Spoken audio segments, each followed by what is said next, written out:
Dedicated to Eastern and Southern Kentucky, this is WYMT Mountain News at 11. The search for her remains continues. Good evening, I'm Justin Case. Laura Anderson of Whitley County went missing about 15 months ago. It was September when a man admitted to being involved in her murder. But since then, investigators have not been able to find her remains. Police have been told her body might be somewhere along the Cumberland River in Williamsburg, but high river levels and bad weather have hindered their search efforts. Today, I talked with Anderson's family as investigators prepare to search for her once again. There's not a day go by I don't think of her. It's like one of my youngins are gone.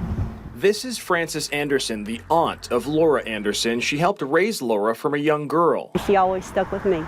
It don't matter where she was at, what she was doing. If something come up, she called me.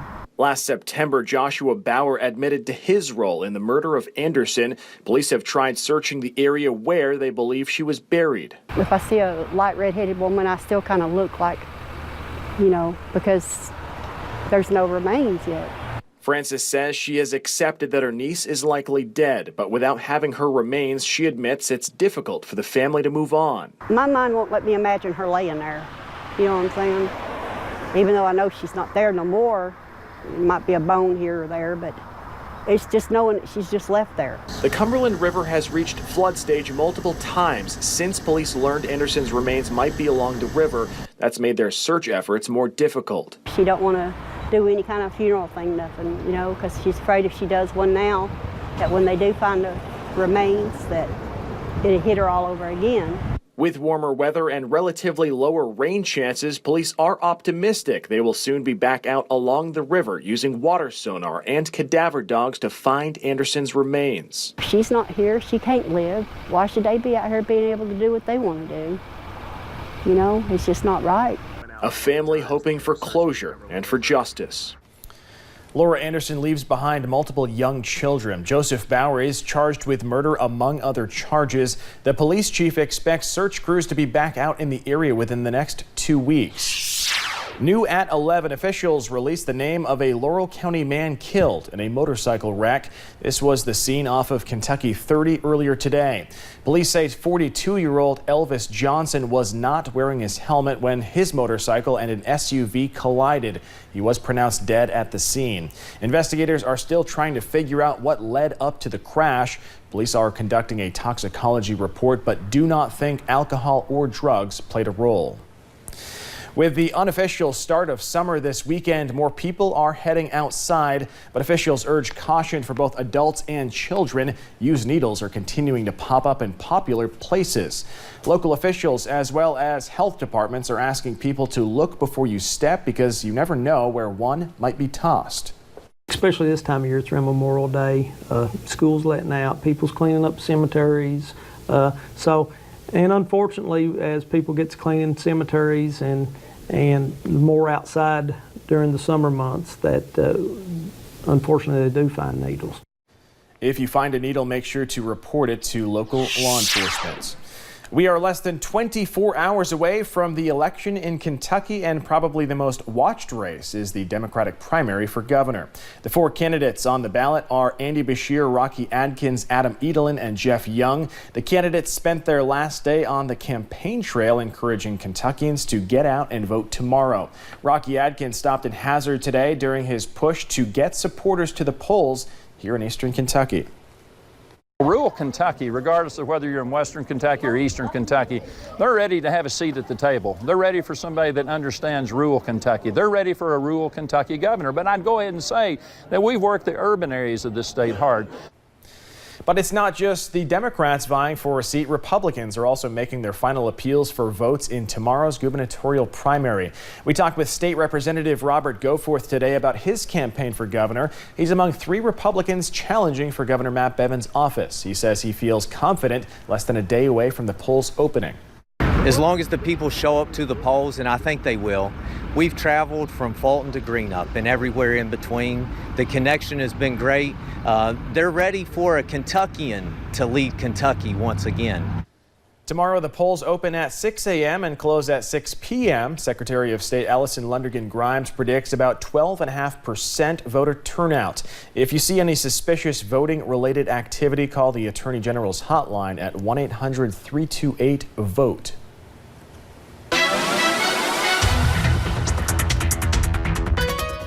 And we saw another beautiful day here in the mountains, those mostly clear skies and plenty of sunshine. You'll notice as we take a look at the Interstate 64 in Moorhead, we saw a few clouds up there, but overall it has been a dry and very nice day here in the mountains. Satellite and radar showing really much of the same story. We dealt with a few rain chances earlier today, but other than that, we have been dry throughout the day. That cold front moved through, cooled us off a little bit. It was still pretty warm today, and those temperatures still pretty warm outside. You'll notice those low to mid 60s across the area.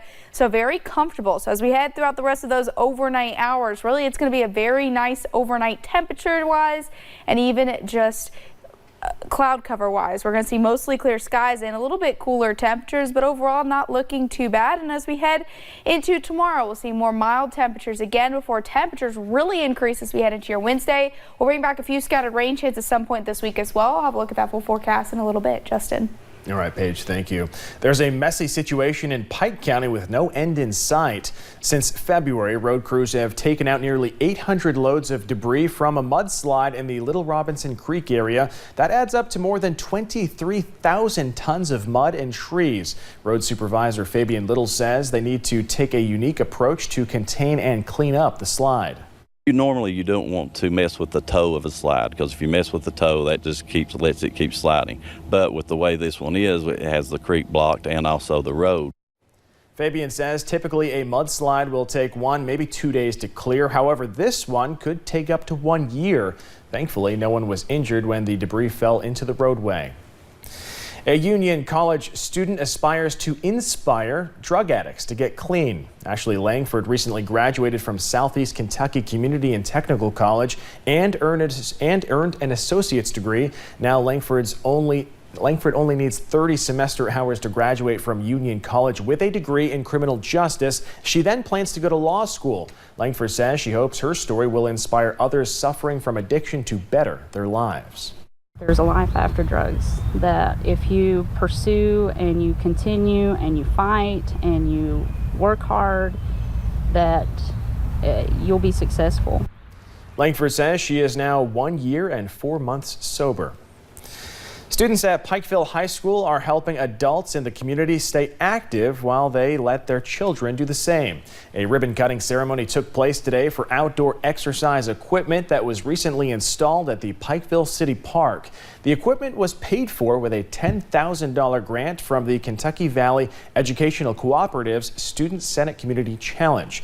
The challenge asked students to address the community issue. The students in Pikeville chose to consider ways to address issues of poverty and obesity in the community. Kayla Zacharias, a junior at Pikeville High School, says the project is about more than just convenience. Also in our community there is a lot of poverty, and we understand that not everyone has the money to pay for, YMCA gym membership or anything.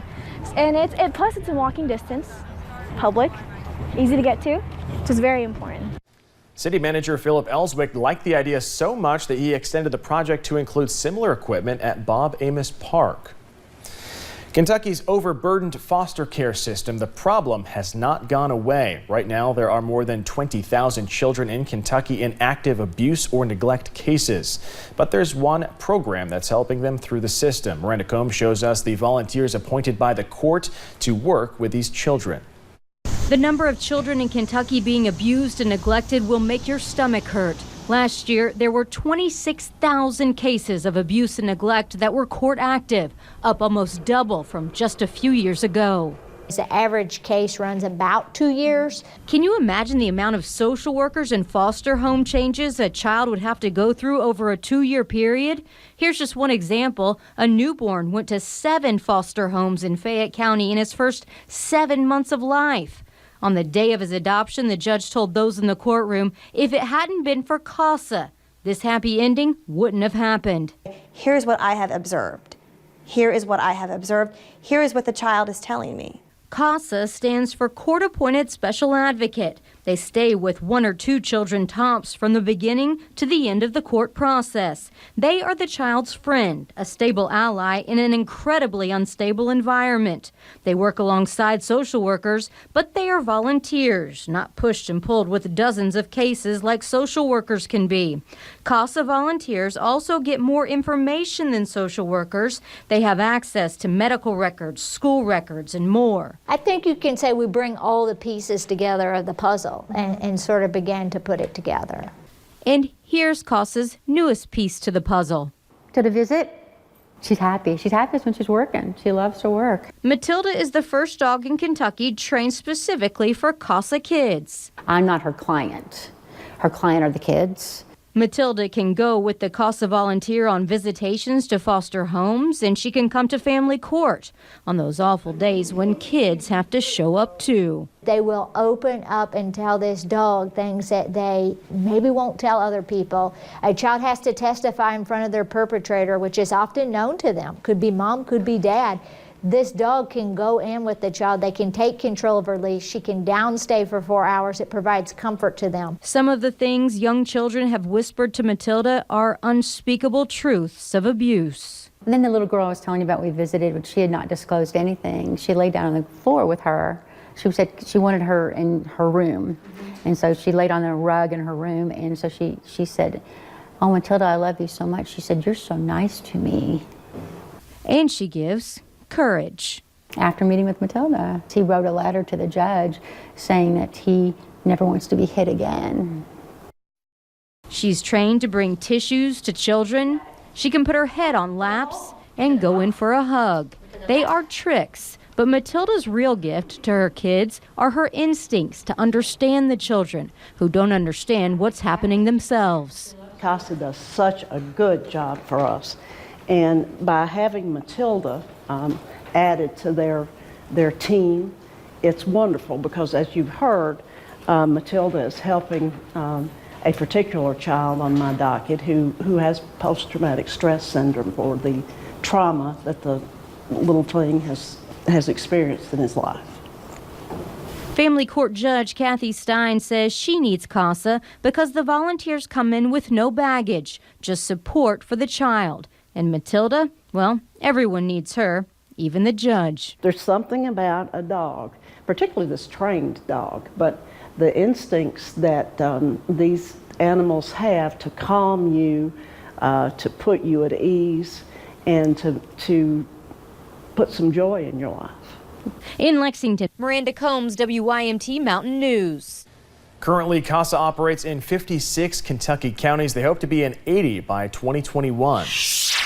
Coming up at 11, wild weather slams the Midwest and the South. We'll take you to Oklahoma, where one town narrowly avoided a direct hit. And Tuesday, we continue to see mild temperatures before those increase as we head into your Wednesday. We'll break down that full forecast in just a few short minutes.